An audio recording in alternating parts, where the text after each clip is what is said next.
you want an adventure, you could climb a mountain! Or ride dune buggies through the desert! Or you could just head to your neighborhood Zaxby's. Introducing the Smokehouse Cheddar Barbecue and Southwest Chipotle Filet Sandwich Meals. They're brand new and they'll take your taste buds to wild and exciting new places. Both feature our famous hand-breaded chicken, and they're both available for a limited time. Only at your neighborhood Zaxby's. And don't miss Jumanji: The Next Level, only in theaters. From Tally to Cali, it's time to wake up. Wake up, wake up. WarChant.com is your ultimate Seminole sports source. And this is Wake Up War Chant, presented by Zaxby's. Now here's WarChant.com's Aslan Hajavandi and Corey Clark.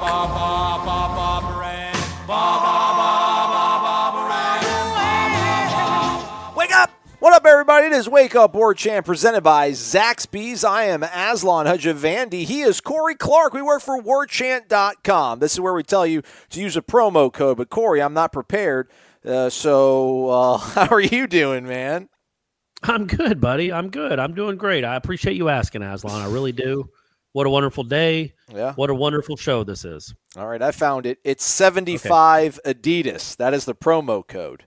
Not exactly sure what it all does. Sorry, Gene. Don't be too upset at me. I imagine it's probably some sort of discount on our annual membership and a $75 gift card to Adidas.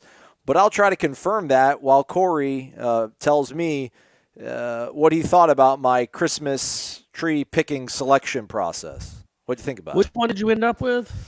I went with the, I think it's called Blue Ice or Carolina Blue or something. I went with the, the one that's bluish, the one that wasn't green and the one that didn't look like a pine tree. Wasn't Blue Ice the name of the look he would give in Zoolander? Wasn't that one of his poses? Was it Blue Steel? I thought it was Blue Steel. Blue Steel, that's right. Not Blue Ice. I'm an idiot. Okay, well, that's good, man. Blue Ice sounds like a great Christmas tree. It really does. Man, it's... But, yeah, I guess you polling people on Twitter. I liked it better. Was it last year that you went Christmas tree shopping with your girlfriend? I did. Yeah, that's right. That was only a year ago, huh? Sometimes it seems so long ago. So, it was a little twinge in my heart that you had to go by yourself. Yeah. I'm not a big fan of that. I'd like you to go with someone else. But either way, it looked like you picked out a good tree, buddy. I'm proud of you. I can't wait to see how that cat reacts. I know. All right, let me see. I think I almost found it. I don't know. It's 75 Adidas. Use it. You'll like it. If you don't, call me. I'll figure something out and make your life better. Corey, there's still not a coach. Still not a coach. No head football coach. Right. Which has caught me by surprise. I don't know where we go from here. We'll talk about it throughout the show, obviously.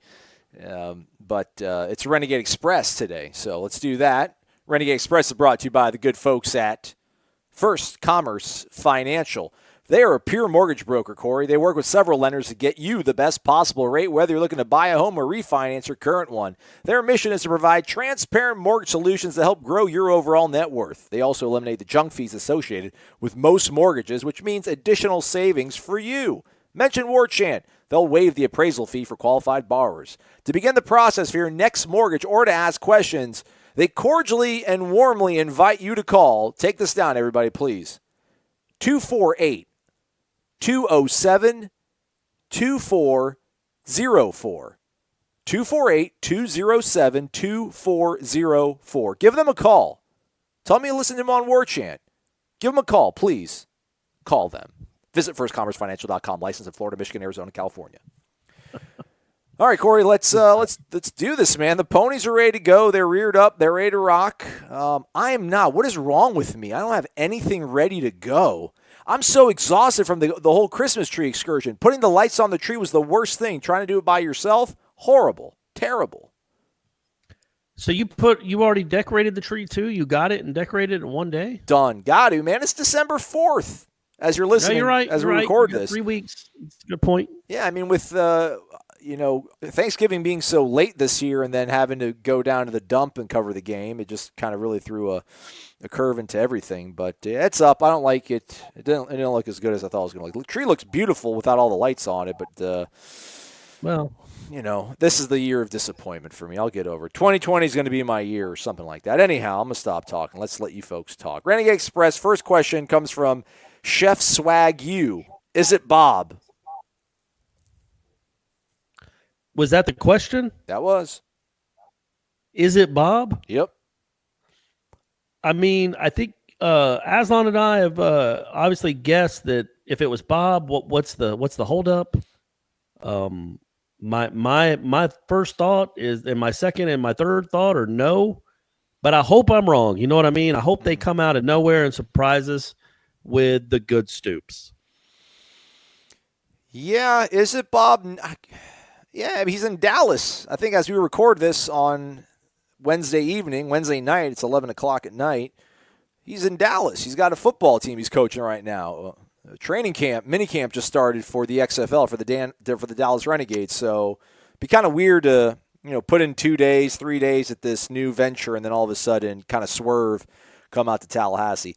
It's just for every point that people make about it's still him, there's a counter. And I shouldn't even call it a counter because a counter would kind of go right directly to the crux of what you're saying is the reason why. But there's just these like rational logical sort of, touche, homie, that you kind of throw out there when it comes to talking about Bob Stoops. People talk about, well, he's, Oklahoma coaching legend died in high school. It'd be really rude for him to announce he was leaving the state. What?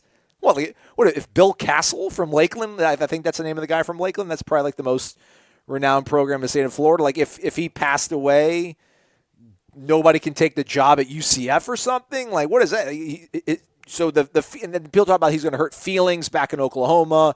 He's so popular back there. Well, man, if he's going to leave, he's going to leave. If he leaves on December 3rd, people are going to be just as pissed off if he were to leave on December 9th. It doesn't make sense. And no, I wouldn't. I mean, why would people in Oklahoma be upset? They have a pretty good coach right now. Why would they be upset that he went to Florida State? That would be very bizarre. That would be. And hey, Corey, why has there been a search going on? Why have guys been getting on planes? Why did James Franklin get offered? Why did Matt Campbell sign an extension at Iowa State 24 hours after? Yeah. There's a search going on, people. You're not searching if you have something already. It is weird, though, that like it's not like there's still a lot of people that are really kind of connected. Not connected to, like, it's not Coburn, but people that are connected to money people. And then obviously all the people on the message boards. But there are a lot of people, not a lot, but there are a few people that still are dead set that it's Bob Stoops. It's just weird. Yeah. But, I mean, again, I think Florida State, on Monday would have been like, we understand a high school coaching legend and you're the state that you were a great college coach in passed away. We can certainly announce that you're our head coach on Tuesday, and then afterwards you can fly back to Oklahoma to attend the funeral. I don't know that it's going to really upset his widow. I don't want to talk about this. No, Corey. That his widow is going to be like, how dare you, Bob Stoops? You're going to show your face at his funeral after just taking the Florida State job? How dare you show your face? I mean, I don't, that rationale just doesn't get, look, it's Occam's razor, folks. It's Occam's razor. The most logical explanation is usually the right one. The simplest one is usually the right one. Did Florida State, delay the announcement of Bob Stoops for a week so that he could go attend a high school coach's funeral in Oklahoma? Or is Bob Stoops not the next head coach at Florida State? Yeah. Which one is more likely? Right. It is. But hey, I'm rooting for it, man. I hope it happens. Yeah, to your point, I don't know if it's so much that people are talking about Stoops as it's people who know what, have relationships with the folks who make the decision, like the process of this. Those people are being quiet to the people that we work for. So that's kind of weird. Sure. Like, why wouldn't you say one thing or the other? Like, hey, man, I can't. But I guess if you say I can't talk about it, that kind of hints at the fact that there's something going on. So we'll see. Listen, I hope it is, because the alternative right now is not very appealing for me. Next question is from FSU's biggest fan, who is FSU's biggest fan. What does it say about this program right now that we cannot sign a coach, even 5-6 years removed from a national championship? Have you ever seen any team in sports fall this fast and dramatic before? That feels a little dramatic. Yeah. FSU's biggest fan. So, again, you have to realize that they've been officially on the market for 3 days. I get that The decision to fire Taggart was a month ago. Yeah, come on. But nobody was going to take the job other than Bob Stoops in the last month. So they've officially been on the market where coaches would be willing to sit down and talk with them, like a face-to-face interview, for 3 days. Because even Matt Campbell wasn't going to stop practice one day and fly to wherever he needed to fly to, or go meet with them somewhere in Ames, where he's the most famous person in the city. He's not going to have an interview with Florida State during the season. It's not going to happen. Bob Stoops would, because he wasn't in the middle of a season. Everybody else was like, we'll talk about it after the season. So when you think about it that way, the season ended on Sunday. Right now, we record this on Wednesday. You asked that question on a Tuesday or Wednesday. It's been 3 days. A week is about average, right? We think that in a week, by Sunday or Monday, they'll have a head coach. How many people said no? We don't know. But if the only two people that said no were Stoops and Franklin, that's not an indicator at all that Florida State has fallen. Again, man, Florida State went from the all-time winningest coach, or the second all-time winningest coach, I guess. I don't remember where that's ended up standing with the Sandusky stuff. I can't remember who they said has the most wins now. But either way, one of the all-time greats, a Hall of Fame legend. They went from a Hall of Fame legend to somebody that had never coached a football game before as head coach. Literally, not high school, not JUCO. Jimbo had never done anything. Did we think they had fallen far then? And they had to settle for a guy that had never been a head coach? It's just, again, it's the nature of the sport. I don't think this is an indicator at all that Florida State can't get who they want, that they're a second class football program right now, that they have to settle for people like this. This is who all the big ones go after now. This is how it works. So we'll see. But I wouldn't think that not having a coach in place 3 days after the season ended is indicative of where you stand in the pecking order of great college football programs. Do you have headphones, Corey? Sort of. 3, 2. Also, we should probably not forget that LSU got their third option, and Ohio State hired a guy with no head coaching experience, if I'm not mistaken. They're both doing all right. So, Yeah, I mean, if Nick Saban quit today, who would Alabama get? If they don't get Dabo, anything else would be a disappointment. And they're the best thing ever. I know we disagree, but I don't think they'd get Dabo. So they would have to go to their second choice or their third choice, and it's going to be hard to follow Saban. I just think that's Florida State fans, and I get it. Florida State fans have never had to do this ever. 2 years ago, that search lasted 3. Jimbo left on a Thursday. Taggart was rumored to be the coach on a Sunday, and it was official on a Tuesday. Like it wasn't even. It was barely a search, and he was the number one guy, and that was that. Like that was the only search that Florida State fans have ever had to endure, ever. So we just have never been through this. So I get that. Like it seems like it's taking too long, and nobody wants to come here. And what's the holdup? This is how it works, man. The only difference is that Florida State did it a month ago. Like usually Willie Taggart would have been fired 3 days ago. They could have held it. They could have let him coach in Gainesville, get blown out, and then fire him on Sunday, or not let him get on the plane, or whatever they wanted to do with Willie after that game. And then you wouldn't be asking like, wow, what happened to Florida State? Is this where we are now, where we can't get a head coach? I just think that because it happened 3 weeks ago or 4 weeks ago, everybody expected it to be immediately after the season started or after the season ended. But that's not the reality. The reality is they've probably interviewed 3 or 4 candidates at this point, and they have to decide who they want and who wants them. But I don't think it's like going at a snail's pace. It just seems like that because of when they had when they made the decision to fire him. Yeah, the politely but it'll all work out. You. Well, there's no guarantee it's all going to work out. They're going to hire somebody. Doesn't mean it's going to work out. I mean, Corey, they've had 4 weeks. They'll have a coach. I mean, they'll have a coach within the next week. Okay, this isn't going to go into the Super Bowl. I know, but the thing is, they did have a 4-week head start, and they have nothing to show for it. But on who? Who were the coaches that they should have gotten in those 4 weeks? Man, they should have got Matt Campbell. How do you not get Matt Campbell? I mean, I still don't understand how he signed. And I'm not trying to say he's the best thing ever, but he has to be on your hot board. Okay, you go after Bob Stoops, he says no, or he gives you some sort of waiting around answer, you're twiddling your thumbs, and then you go and talk to James Franklin.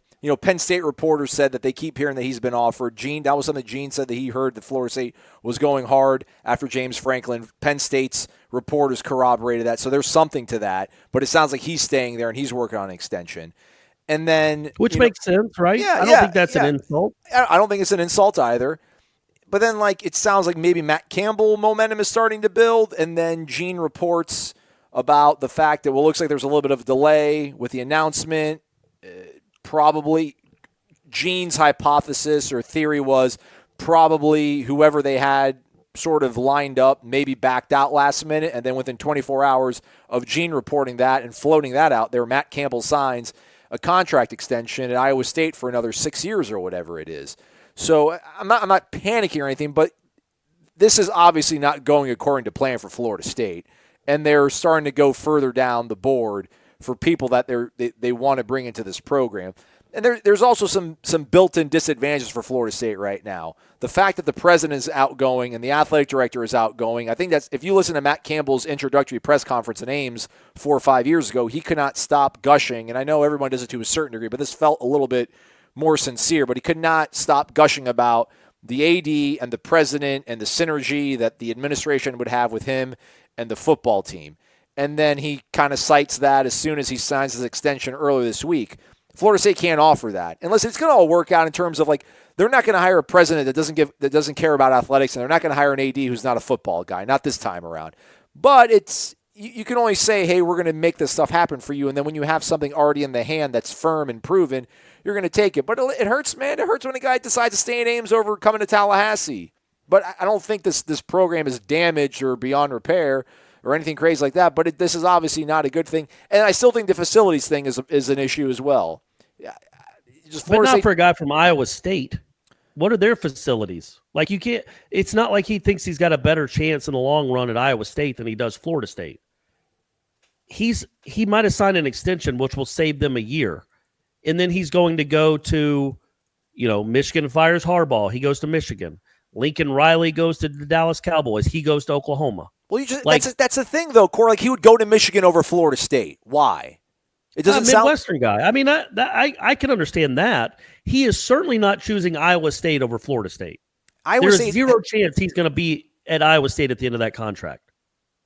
So his thought is, okay, I can stay at Iowa State for another year, and then in my home area in the Midwest, where I know, I have all these connections, I can stay here and go get the apple. I mean, you understand Oklahoma. I mean, I would go to Oklahoma over Florida State right now. So would most people listening to this show, and you guys are all huge Florida State fans. But you understand that Oklahoma has been better more recently than Florida State and is probably set up right now for quicker success than Florida State is. There's no rebuild going on in Norman. He could just slide right in after Lincoln Riley and try to keep that thing going. That makes perfect sense. I get that. There's no way there's just no way he's saying, I'm going to stay in Iowa State and ride this out. And if he is, which I think isn't the case, but if he is, then screw that dude. What are you gonna win at Iowa State, man? You big baby. Just stay in Ames then and go 7-5 every year, and maybe they'll build a statue of you because you didn't have a losing because you kept every game close for 3 years. They'll build a statue of you, or you can come to Florida State and try to compete for national championships. I'm not saying that Matt Campbell's not a competitive person because that doesn't make sense. Obviously, he's a competitive person. He's waiting for something, either the NFL or Oklahoma is the only thing that makes sense. Or Texas, I guess, if Tom Herman has another bad year, because choosing Iowa State or Florida State is just ridiculous. And I just can't fathom that that's really what happened. On 2012, Iowa State dedicated their $20.6 million football facility. Only facility. Man, that is awesome. And you see, we read yesterday or 2 days ago, what kind of recruits is he lining up to come practice in that facility? Well, I mean, I'm sure he likes working there. What's their class ranked? 38th, 40th? What was their class ranked last year? And you could have the Taj Mahal in Ames, Iowa. You could have everybody gets I can't even, they all get their own barber chair. They all have their own Xbox in their locker room. They all have $10,000 waiting for them under their pillows. Ames, Iowa, you're not winning anything there. You're just not. You could have a Golden Corral in your football field house. Just or a Ruth Chris. It's probably a better. I feel like the cafeterias at these football schools are probably the equivalent of a Golden Corral. So a Ruth Chris at your football facility, it wouldn't matter. A huge swimming pool, a dinosaur, anything you want in that thing. You're still in Ames, Iowa, man. It doesn't matter. He's not going to stay there, obviously. If he cares at all about trying to win something that actually matters, he's not going to be in Ames, Iowa in 3 years. So, but it's like it's being in prison and someone offers you a condo and you're like, no, I'm cool. I'm going to stay in prison. I'm going to wait it out for the mansion. If you're talking about Oklahoma and Ohio State. Don't you think hurts, man? Sure. I got it. I guess I got it. I don't think it's like Mark Stoops staying at Kentucky. Like, I think if Florida State wanted Mark Stoops would have already been introduced. Yeah, I agree. I do think this is a guy that's whatever he is, 39 or 40. He's 40 now. He just turned 40 about 5 days ago. That is on the fast track, and he either wants to be the coach at Oklahoma, Texas, Michigan, or the NFL. And I don't think Florida State fans could begrudge him that. Those are all really good schools and really good opportunities. It just, for right now, it looks like he's choosing Iowa State over Florida State. And that would be the most ridiculous decision any coach of any team has ever made. So he's playing the long game, which I assume to him thinks that, or he's been told or had assurances that that something will be coming up soon in his neck of the woods where he thinks he can really shine. Noel Fan 47, we kind of just talked about it, but how do we let Campbell go if we do not have somebody already signed? Corey's point, long game for Matt Campbell. If we are down in Norvell or Odell, we are in a world of hurt. Stoops or Kelly or Franklin or bust. Well, get ready to bust because Brian Kelly's going to come to Florida State. Brian Kelly's going to leave Notre Dame and come to Florida State. I don't think so. I just, no way, man. Where are these names coming from? Why is everybody so crazy? We had a couple guys that were legitimate. They should have gone after him. Shane or Chine? How would you pronounce C-H-Y-N-E, Corey? C-H-Y-N-E. Shine? Chine? I would say Chine or Chiney. All right. Chiney, maybe? 317. Retorts okay, FSU. I know that one. That's 317. Yeah, there you go. His retort to FSU's biggest fan about what does it say about this program that they can't sign a coach and we're this far removed from a national title and we're still not killing it. He astutely points out Florida won 2 national championships and ended up with 2 straight loser coaches and 2 4-8 seasons in a pretty short period of time. Yes, they did. And now they're back. Touche. Yeah. Rowdy Noel, all he says is, I'm so tired. We all are. P. Sherm, wake up, gents. Corey, your style of humor, hilarious. The subtle sarcasm cracks me up on the daily. Anyway, considering how our coaching search saga is going, have y'all checked with other schools regarding their coaching searches to see if anyone else's search was as under wraps until it was announced as ours? Lastly, what did the term Renaissance mean to you in reference to our program? Go Noles. So LSU was sloppy. Tennessee was sloppy. Florida was sloppy. Was pretty sloppy. I think Chip Kelly was out there and talked about, and everybody knew that plane went up there to interview him. So that was pretty sloppy. I don't remember one quite like this where there's no national really news about it at all. It's almost like when you just read the national people, it's like Florida State's job doesn't even it's not even mentioned anymore. Is there still a coaching search going on? The big news on Wednesday was that USC decided to hire Helton, which for my money helps Florida State, obviously. Yeah. But that's all that anybody. Florida State is a huge job, and the fact that it's not like talked about, or rumor or speculated about outside of our show and other Florida State shows, other Seminole-centric shows, is really surprising. But it kind of shows you that there really isn't a lot of leakage at all. I can use that term, right? Leakage. Yeah, absolutely. Okay, good. What was the first part of the question? Just, have we, or the second part, you've answered the first part in terms of this being kept under wraps, Yeah, if that's the second norm part. or not. Second part was, what did the term Renaissance mean to you in reference to the program? Oh, so that's what I was going to say. Man, that to me is the thing that if they ended up hiring Norvell, that's the one where they come off looking like they didn't know what they were doing. Right? Yeah. Because why would you ask for all that money? Not all that money, but Well, you're you still asking people gotta- to up their donations. Well, you got to pay Willie off, You still got to get this Right, football but- facility but- built. You're also trying to sell people on the vision of the future. And hey, we're trying to get a name that'll excite you, a big time name that'll turn everything around. Oh, here's another AAC coach.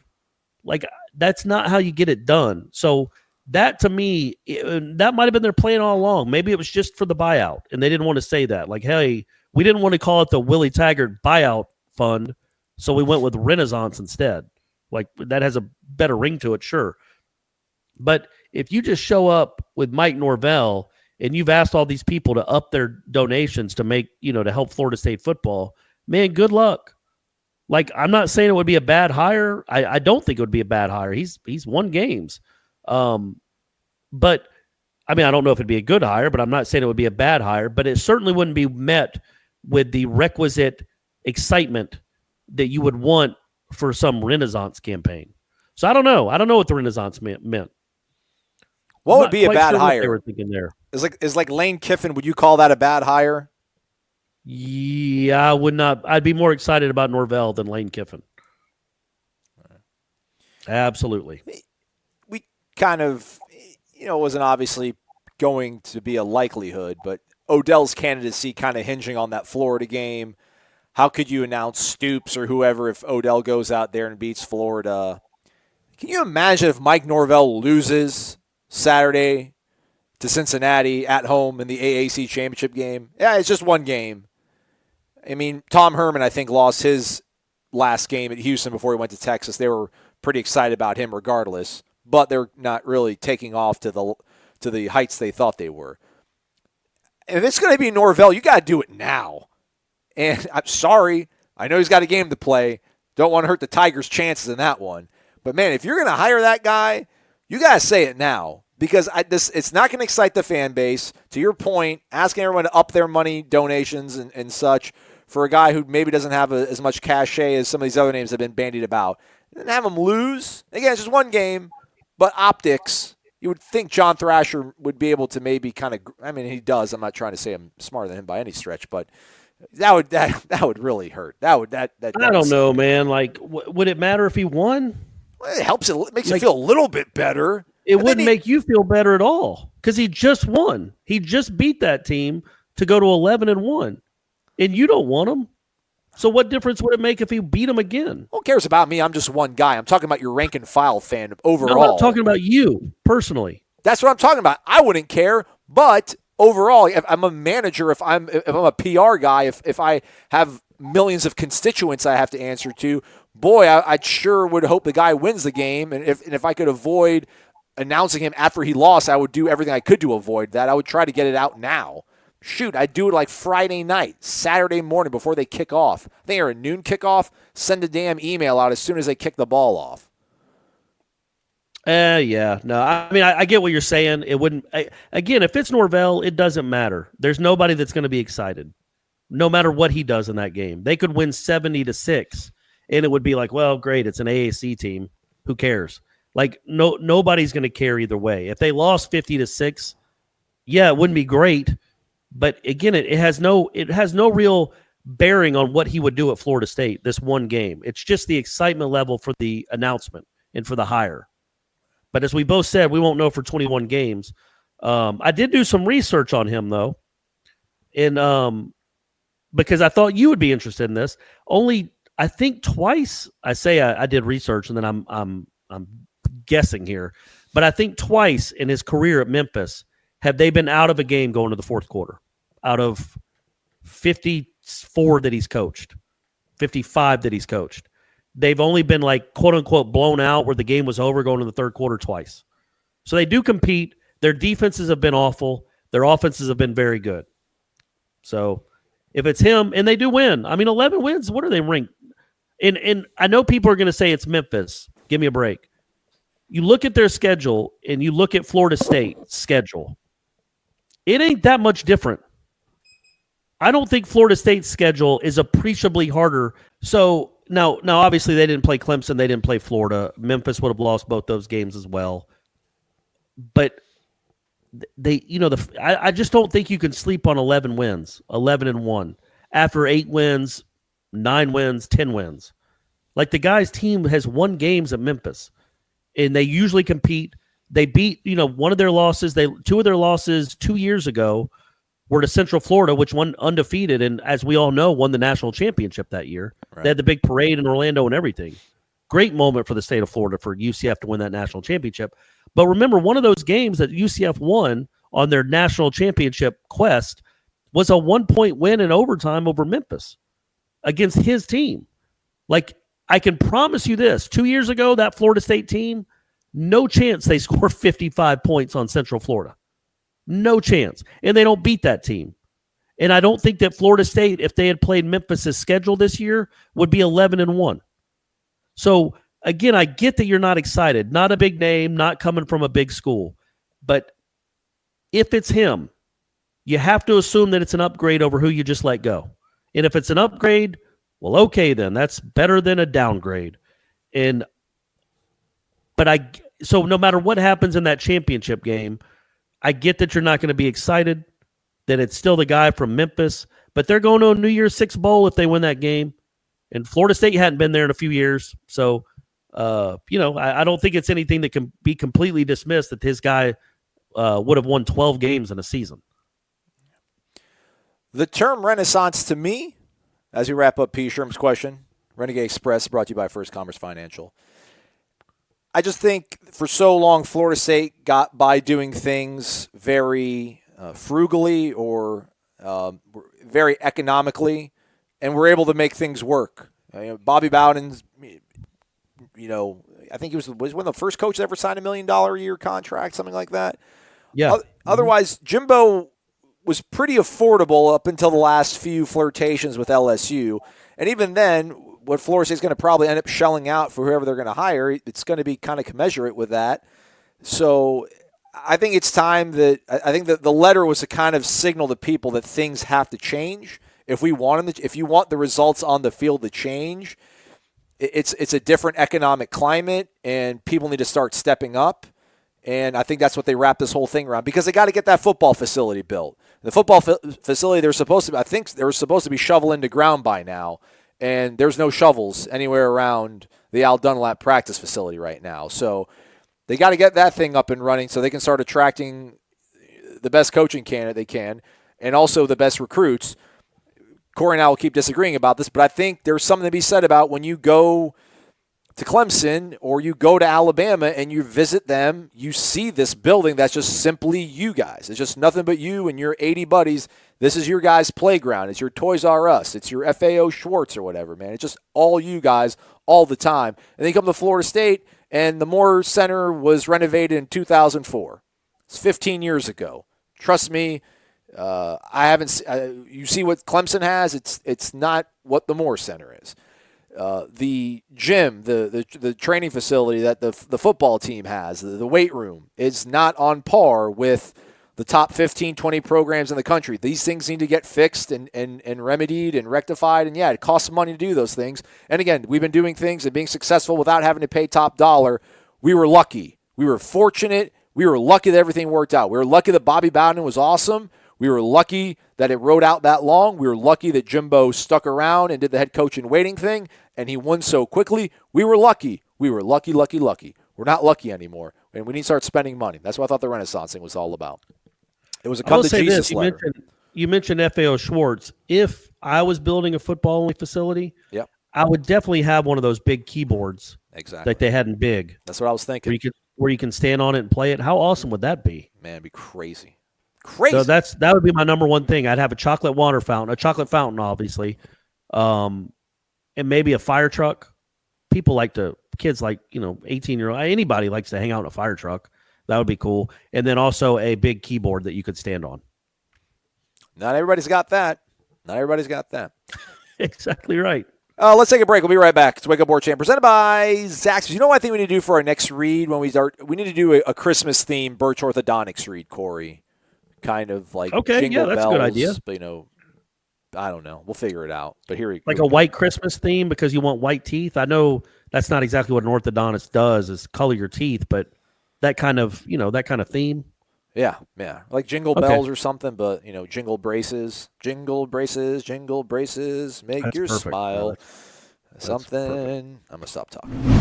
At Birch Orthodontics, they know what a difference a beautiful and healthy smile can make in your life. They take the time to get to know you and perform a thorough exam so that they can make an individualized treatment plan just for you or your child. They use the latest technology in a warm and comfortable environment. So whether you are interested in traditional metal or clear braces or clear aligners, they can give you the smile you deserve. They know investing in your smile means investing in your future. And at Birch Orthodontics, they are honored to be a part of your smile journey. Serving Tallahassee for 16 years and supporting the Knolls since forever.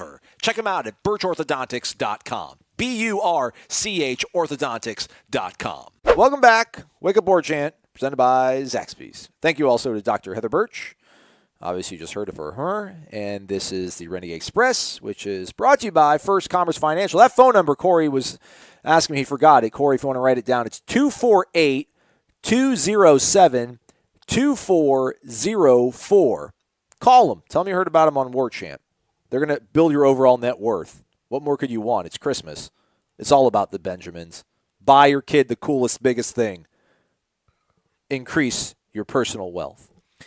Noli moly, go gadget stoops, LOL, just saying hey, and I love y'all. Thank bejeebs, the season is over. Who coaches the bowl game? Odell. Yeah, Odell's going to finish it out. I would imagine. Yeah, I don't know how it could be anybody but Odell. Yeah, it'll definitely be Odell. Agamemnon. Let me ask you this, Aslan. Yeah, Corey Clark. Say that they, and I'm not assuming that they have struck out already, but let's say they strike out on 6 people. Okay. Would you rather Lane Kiffin, Norvell, or Kendall Briles? Lane Kiffin. They're all from the same All right, tree. Norvell or Kendall Briles? Norvell. I mean, he's been an actual head coach. That counts for something. Yeah, I'm with you, man. I'm with you. Counts for something. Agamemnon. Think Iliad, Achilles, Hector, etc. Tell me how to pronounce it. Yeah, like Agamemnon. I get it now. Well, wake up, gents. All I really want to know is the full true story. Will it come out after it's over? I can suspend judgment until we know the whole story, but boy, do we have questions. For me, it's did we sabotage our chances for the top realistic choice, Campbell, by chasing unrealistic ones too long? I am much more disappointed about missing on him than on Stoops. Yeah, somebody asked something about whether or not if this is illustrating incompetence by the university. To which I said no, because it's been a quiet process. You mentioned it earlier, Corey. The information's choked off. It's not a national story. It's an afterthought. No one is talking about Florida State having a vacancy, so there hasn't been public denials and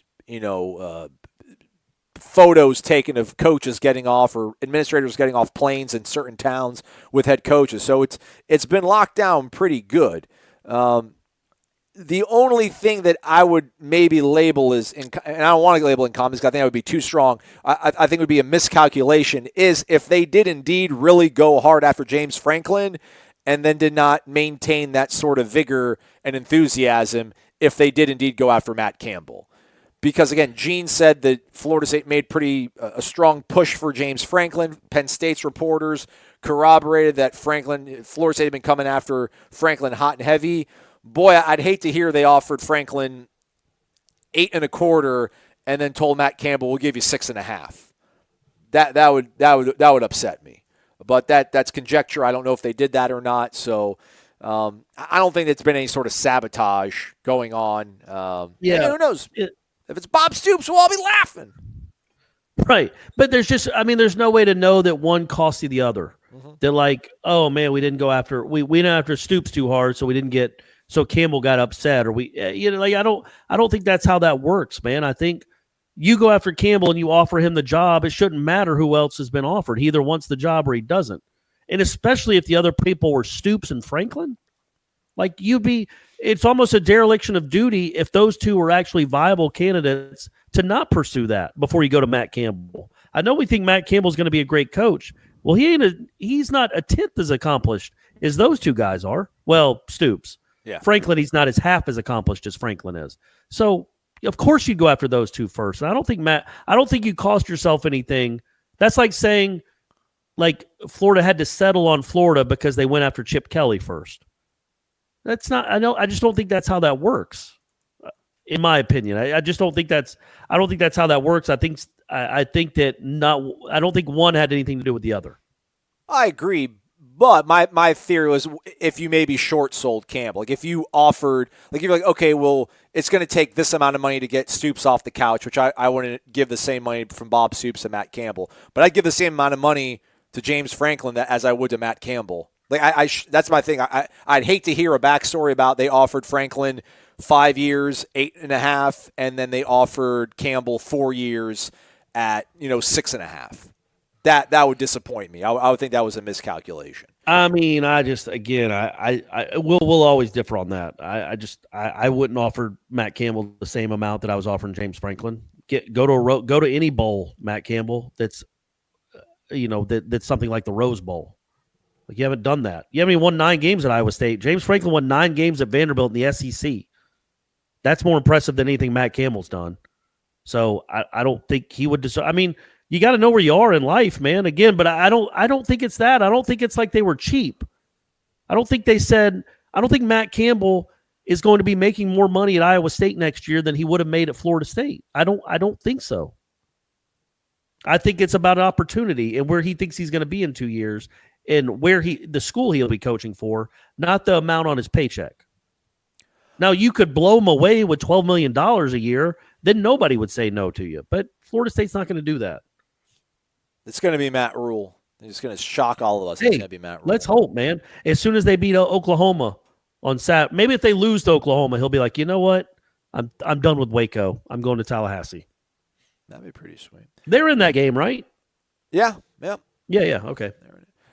By the way, people kind of maybe forget. Let me throw cold water on Bob Stoops just in case we don't get him. Don't forget that he was coming off an 8-5 season, and then Lincoln Riley kind of came to the rescue.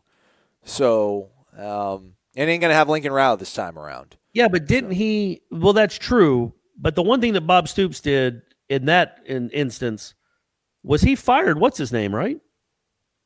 Didn't he? Was it Heupel? Who was his OC? I thought it was Chuck Long. I thought he had it might have been. I thought he had the same OC forever. Iowa quarterback. Yeah, he fired somebody to hire Lincoln Riley, right? Yeah. Yeah. Well, that to me is a feather in his cap. Corey, I'm trying to make because Jimbo wouldn't fire anyone. I'm trying to make people feel better about Bob Stoops. Sorry, you're right. Yeah, you're right. Stoops it was pretty obvious that Stoops was on the downside of his career. Lucky to be where he was. Kind of got lucky to win that champion. I mean, let's think about it, folks. If Marvin Minnis, goes to class the fall of 2000, Bob Stoops has 0 national titles. Mm-hmm. So just throwing that out there, folks. You want that guy? A guy that was Oklahoma for 20 years and didn't win any national championships and only like 10 Big 12 titles? That's who you want? Good luck. And Lincoln Riley was the OC at East Carolina. I mean, Memphis is like a Ferrari compared to that. Huh. Yeah. Look at that. I'm trying to find – this is me stalling, trying to find out. I mean, there really is a chance that he took over for Heupel.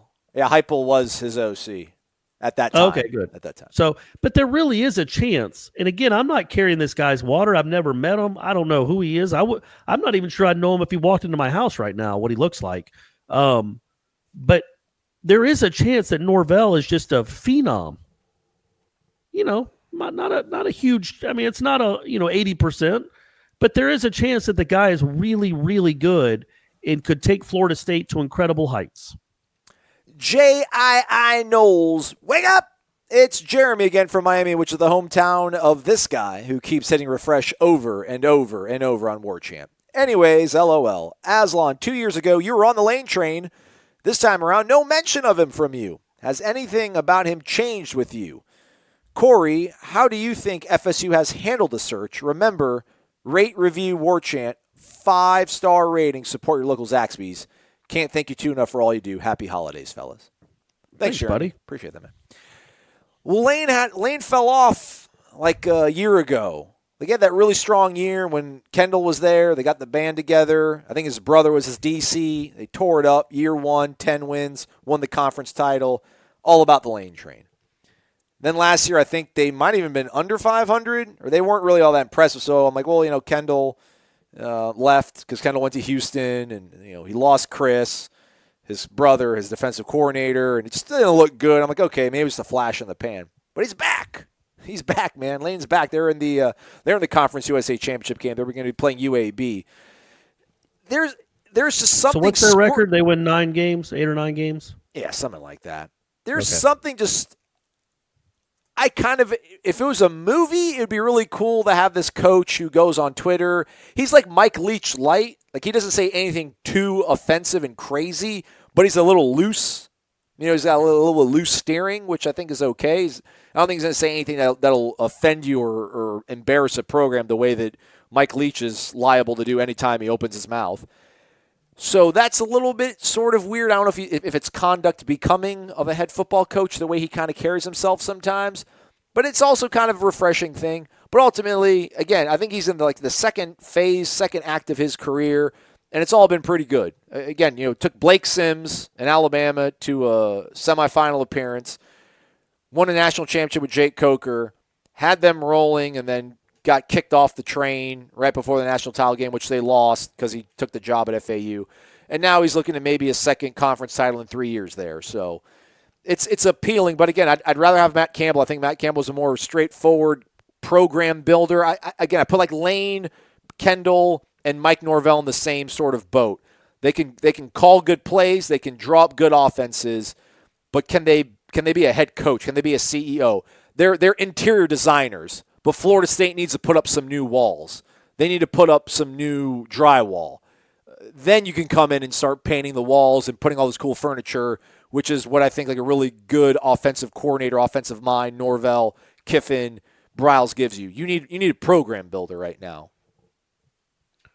Yeah, I agree. I'm not on the Lane train. If that's the final word on that question, yeah, I'm not on the Lane train. Corey, how do you think FSU has handled the search? Fine. I think in a perfect world they would have made the announcement by now. But I don't think that they. Yeah, we'll have to find out after the fact when we can put all the pieces together and talk to all the people behind the scenes we need to talk to see what, if any, missteps there were. Where they went wrong, where they went right. I just think, and I'm going to keep saying it till I'm blue in the face, Aslan, I think it's a bigger deal who's not coaching them in 2020 than who is.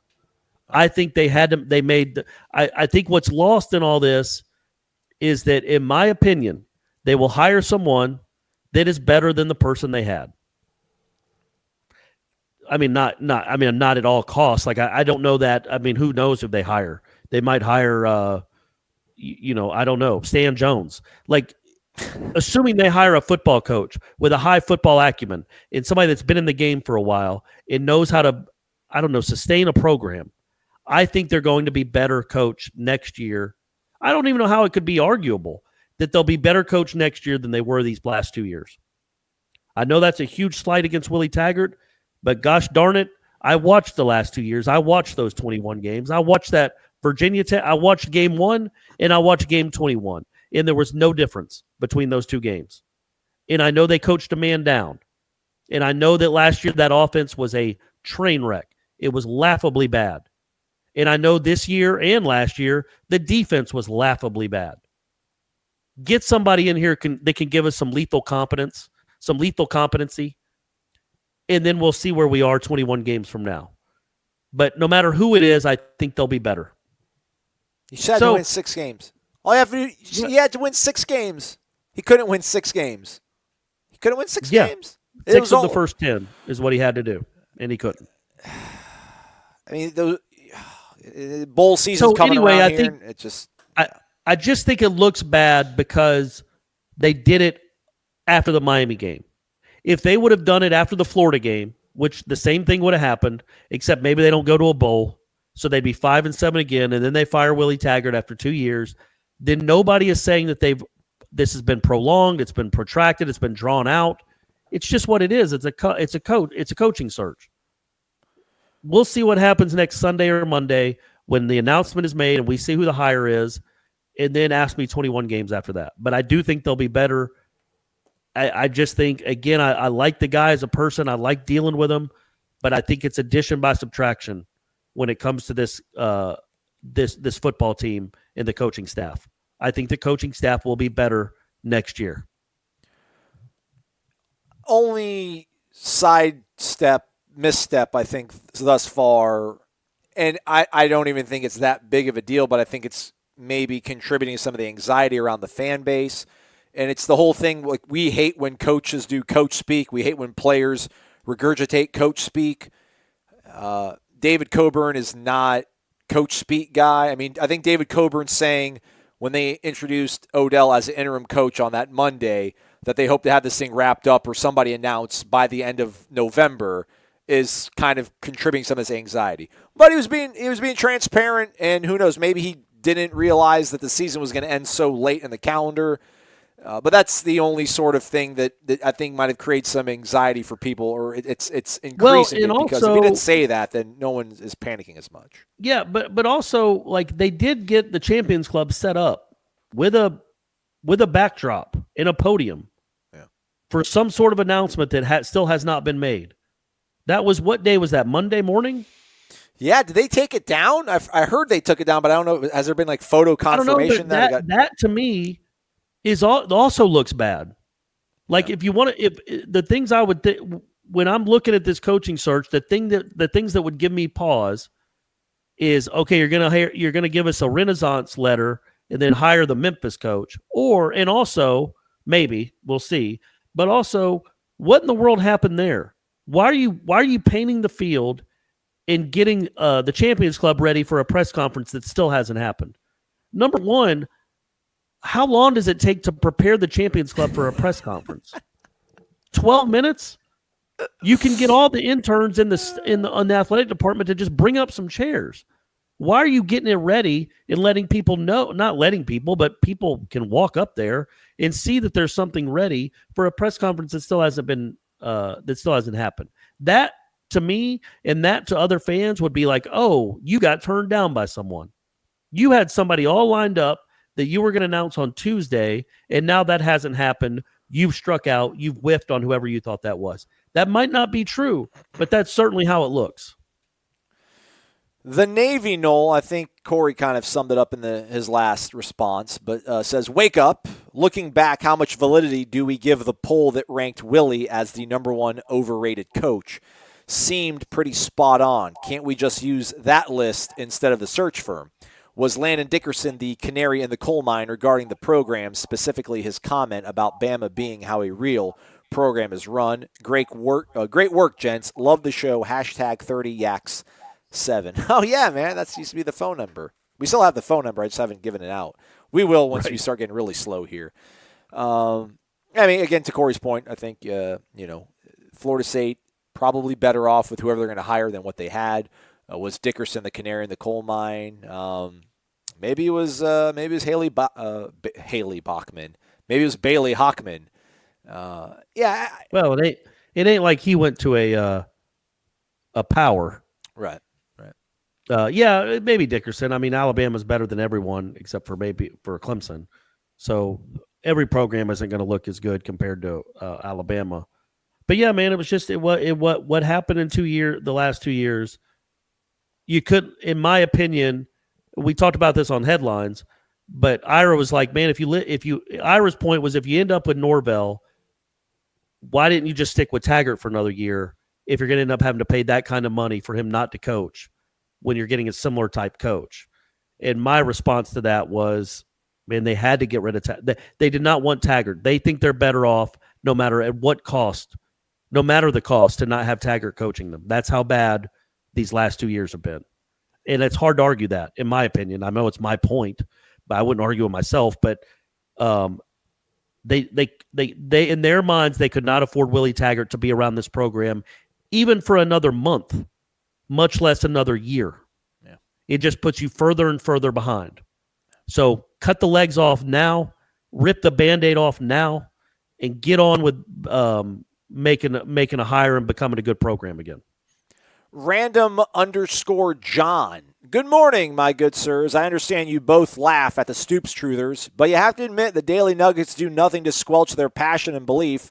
Since you are so adamant that it is not Stoops, why not write something definitive and put that monster to rest? Otherwise, their belief would be just as valid as believing good coaches are clamoring to come to FSU. All I keep hearing is coaches saying no and being non-committal, which I guess is better than getting a coach who is 100% committed and unable to do the job. So how about it, guys? Are we getting a committed coach or an I guess I'll take that job coach?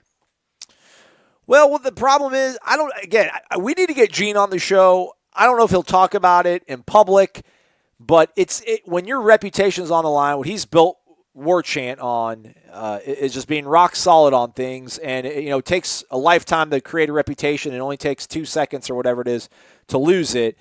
I'm sure he wants to kind of put that stuff to bed, but I'm sure he's hearing things that he's obviously relaying to us about Stoops, and which is what he puts in these nugget threads. But I mean, he's been in this long enough that sometimes posters know some stuff. I mean, hardcore Florida State fans that are paying money to subscribe to War Chant sometimes do know Johnny, who knows Bobby, who knows this guy, and is actually, the information does come down pretty accurately. But, like, when you're hearing all these guys, there's Noel 128, this guy literally every day, like 4 times a day, starts a thread. Everybody chill out. It's still Bob. I'm telling you, it's Bob. Relax. Boom, boom, boom, boom. Like, you see that, and you probably want to be like, there's no way it's Bob Stoops. But then the doubt has to creep in your head of, it could be. And then if you do say there's no way it's going to be Bob Stoops, and then for some miraculous Hail Mary, it happens, then you're going to look really foolish. I can say it's not going to be Bob Stoops because if it doesn't happen, nobody really, what journalistic chops do I have? And then we all celebrate. It's something good to be wrong about, I have no skin in this game. It's not going to be Bob Stoops. And if it is, awesome. You're all going to be happy. No one's going to be, Aslan, you said it wasn't going to be Bob Stoops, you idiot. You're going to be happy too. So there's nothing for me to lose. That's exactly right, buddy. Well said. Well said. But yeah, I mean, you can't, Gene, every update that we have and Gene knows, about as well as anyone they could know. I think he said flat out that, like, man, we were being intentionally misled if it ends up being Bob Stoops, because he's hearing from people that would know that he's known for years and years. He's known these people. Yeah, that they are intentionally misleading him. And so, I mean, which could be the case. It would just be surprising because it's, it just would be surprising. Very surprising at this point. Go ahead. Oh, go ahead. Sorry. What about the second part of his question? I don't know if you want to finish your thought on that, but I was going to say the second part of his question. Is Florida State going to get a coach who's committed, or I guess I'll take that job? I don't think there's anybody that I guess I'll just take. Bob Stoops is, I guess I'll take that job. Everybody else would be committed. Lane Kiffin, Mike Norvell, if it was Matt Campbell, if it was Matt Rule, anybody. Absolutely. And I also think that even Bob Stoops he is too competitive a person, in my opinion, to once if he decided, yep, I'm going to be the Florida State head coach. I mean, I just think he would be too competitive to just be like, okay, well, let's see how this goes. He's going to want to win championships because that's what he's used to. So I do think that I don't even think that'd be the case with Bob Stoops, but he would be he'd be the one that you wondered, okay, did he just have to say yes because they gave him so much? Yeah. All the other ones, they're taking the job. Any of the potential candidates that would say yes, they're all taking the job because they would love this job and they think they could really, really win at Florida State. BT_Knowles simply says, Renegade Express, Dallas Renegades, coincidence? I think not. So there you go. Mm-hmm. Maybe we're part of the Illuminati. Perfect. Will Knoll D56, wake up!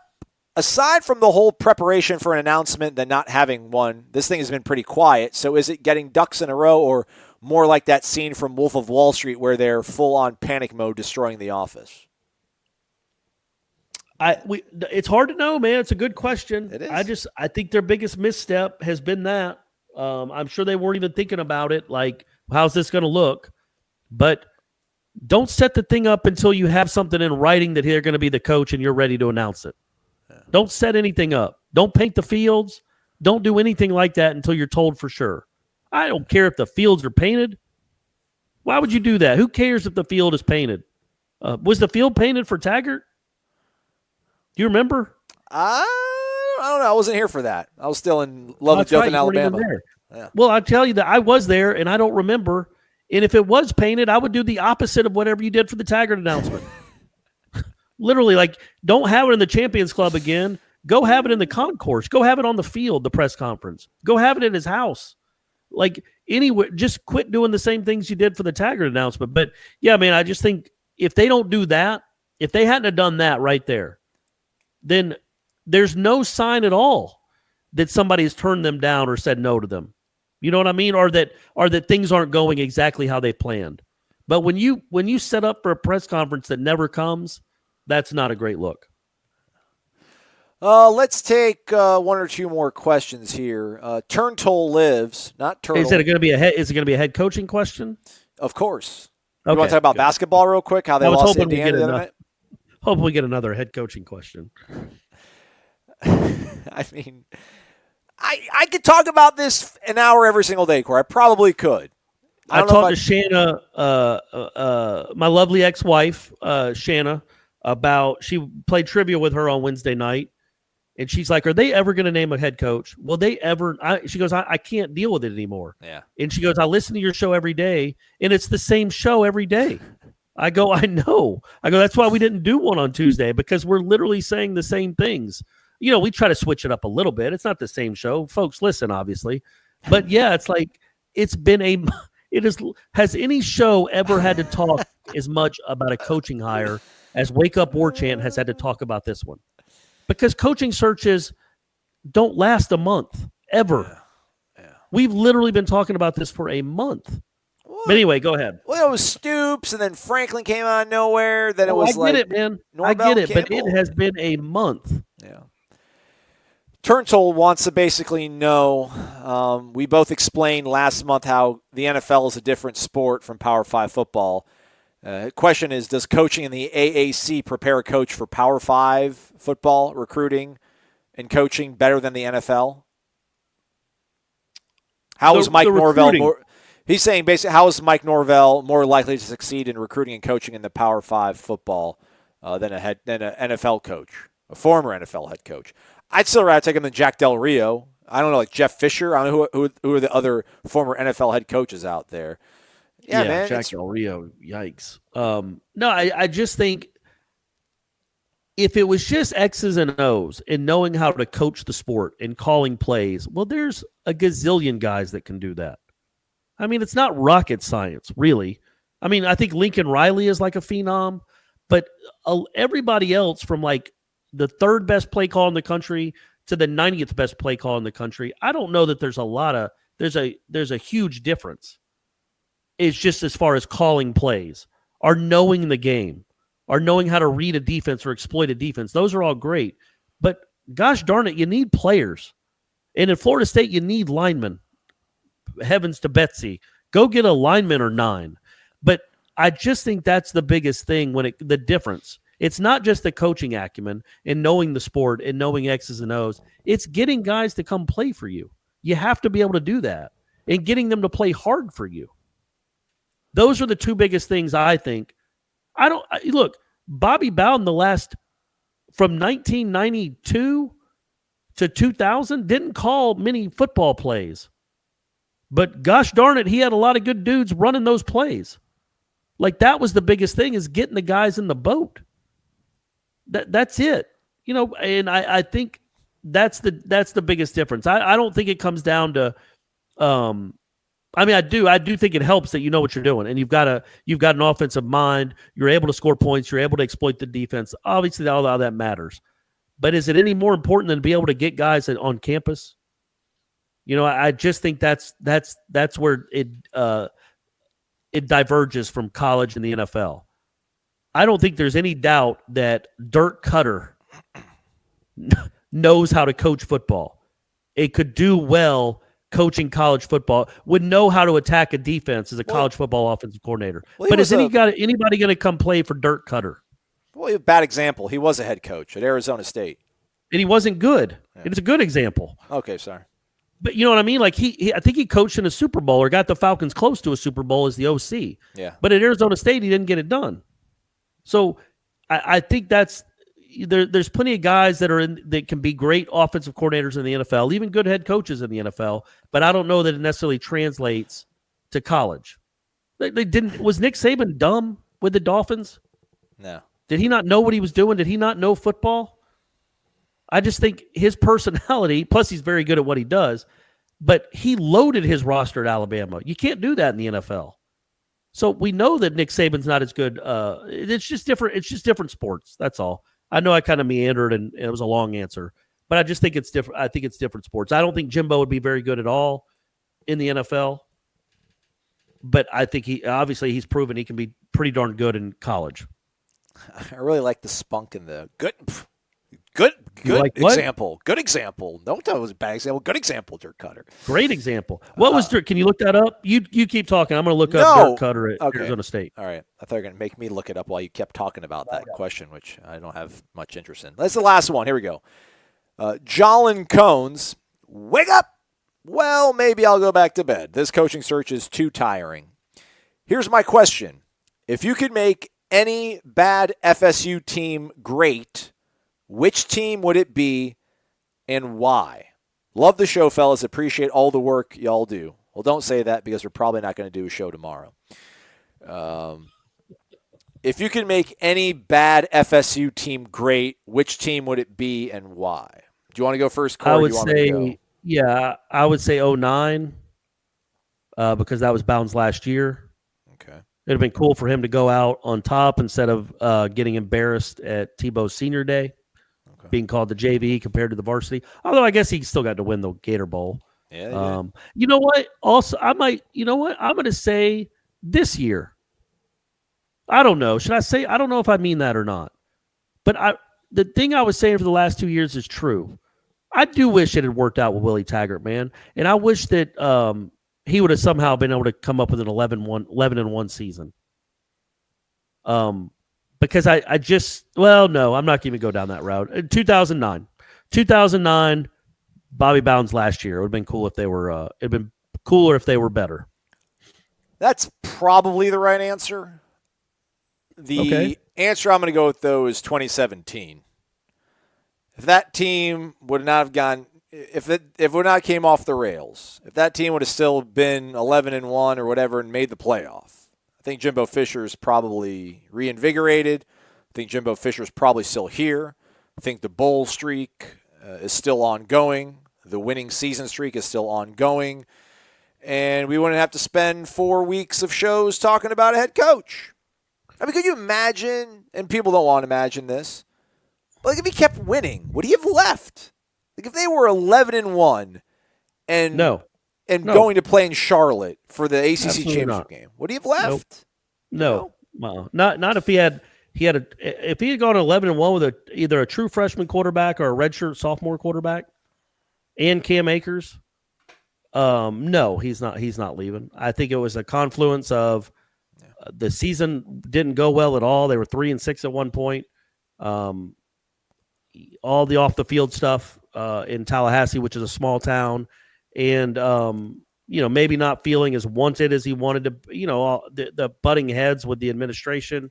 Yeah. But no, if they were 11-1, you do not leave an 11-1 Florida State team to go coach.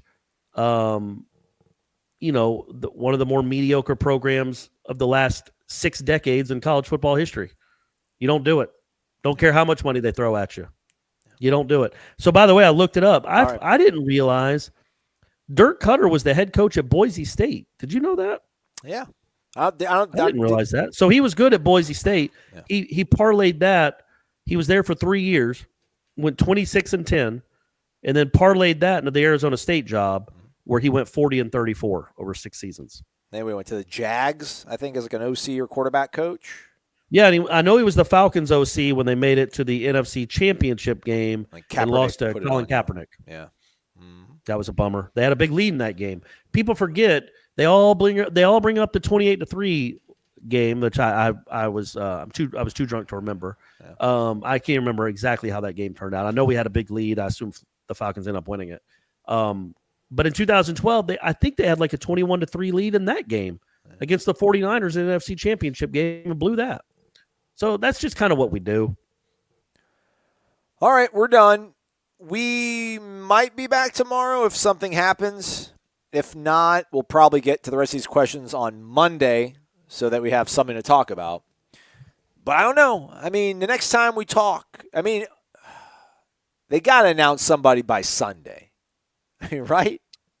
Well, yeah, Sunday or Monday. I don't know. My thought would be there would be no point of even doing if they haven't announced anything on Sunday. It's definitely coming on Monday, and there'd be no point for you and I to even do a Monday show. Like there'd be no point in me and you having a Monday show dropping at midnight on Monday if there still isn't a head coach named.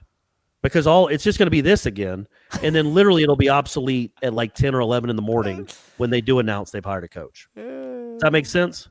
Yeah. I mean, we can do it. I don't care. Corey? It would do what? How is it so quiet? I mean, I don't care about Glenn Sugiyama and DHR. Agents, football coaches have the biggest mouths in the world. It's Florida State. It's not like we're covering Fresno State where nobody cares. It's Florida State. How many schools in the last 40 years have won 3 national championships? Like 4? I mean, it is one of the preeminent programs in the country looking for a coach. And there's nothing. It is nuts. It is really bizarre.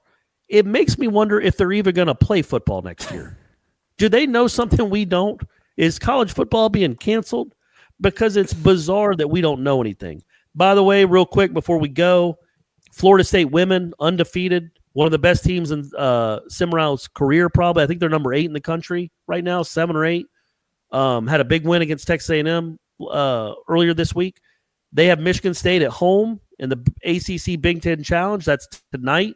If you're in Tallahassee, go watch it. They're fun to watch. Good team, great program. And then also not a great loss for the men against Indiana, but also not something to be too worried about, right? I don't know. That offense looks terrible. It does, but look, they're going to struggle there a good bit. They're going to have droughts where they're going to look like that. I know the defense got torched. I know Indiana shot over 50% from the field, but some of the shots they made were just nuts. I mean, what can you do? And the kid went for 30. I mean, so that's going to happen when you play good teams, especially away from home, but just when you play good teams in general. There are going to be nights where they make shots like that, and you don't. I thought as badly as Florida State played and as well as Indiana played, the fact that Florida State was still only down 3 with like 6 minutes to go kind of shows you what this team has a chance to not just be a tournament team. I've always thought they were just going to be a bubble team, but maybe they're a little bit, maybe they're a little better than I thought. I think they are better than I thought. And also, they beat Purdue on Saturday night. Well, Purdue just went and thumped Virginia by 30. Oh, wow. Literally, they beat Virginia 69-40. So that's going to turn out to be a really good win for Florida State to be able to beat Purdue. So, yeah, I think when you look at where they are going into their second ACC game, which is Sunday night against Clemson, they're 7-2. They have 3 really good non-conference wins. They have a bad conference loss, in my opinion, but it was on the road, the opener. But when you take a big picture look at where the program is, where this team is, 7-2 with those 3 non-conference wins over Florida, Tennessee, and Purdue. That's about as well as you could hope for a team that lost 6 really big-time players from last year. I had something I wanted to bring up in regards to basketball, but this is over. It's like a 70-minute show. Remind me next time we talk. Who knows when it'll be, everybody. He's Corey Maslin. Okay. Thanks for listening.